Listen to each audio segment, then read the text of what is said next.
putserong baboy para sa ating pananghalian. Let's go! Ayan po yung mga rekado niya. Carrots, saging na saba, bell pepper, patatas, sibuyas, bawang. Ayan po yung baboy. Baguio beans, tomato sauce, toyo.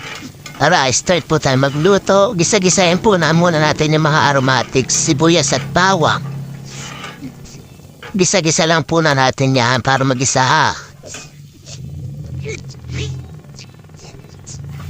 Sunod na po natin ilagay yung baboy. Gisa lang po natin yan. Let's go.